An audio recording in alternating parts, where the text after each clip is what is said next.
સયાજીગંજ વિધાનસભામાં ward number 8માં આજે કરોડિયા ગામમાં 27-28 લાખના ખર્ચે ઇન્ટરનલ ગટર લાઇન આજે વર્ષો પછી આ જગ્યા પર કદાચ 30-35 વર્ષ પછી આ ગટર લાઇનનો લાભ એ કરોડિયા ગામને પણ મળી રહ્યો છે.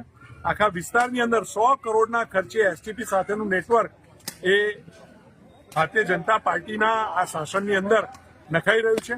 કરોડિયા ગામમાં પણ આજે 27 લાખના ખર્ચેનું ખાતમુહૂર્ત કર્યું છે. એમ આ વિસ્તારની અંદર આશરે 97 લાખના ખર્ચે આજે 9 જેટલી જગ્યા પર આરસીસી રોડ, ગટર લાઇન, પાણીની લાઇન, પેવ્ડ બ્લોક, કોમન પ્લોટમાં આવા ખાતમુહૂર્ત આજે કરવામાં આવનાર છે. અને અમારા સાથી કાઉન્સિલરો, અમારા વોર્ડના પ્રમુખ, આખી સંગઠનની ટીમ અને આ વિસ્તારના તમામ નાગરિકો પણ આની અંદર ઉત્સાહથી ભાગ લીધો છે. કોર્પોરેશન, રાજ્ય સરકારના સહયોગથી જે રીતે ડોર સ્ટેપ સુધી લોકોને લાભ મળી રહ્યો છે એનાથી નાગરિકો પણ ખુશ છે અને એની સાથે લોકોની સુવિધાની અંદર ખૂબ મોટો વધારો થઈ રહ્યો છે. માટે કોર્પોરેશનની ટીમને હું અભિનંદન પણ આપું છું અને રાજ્ય સરકારનો આભાર પણ વ્યક્ત કરું છું.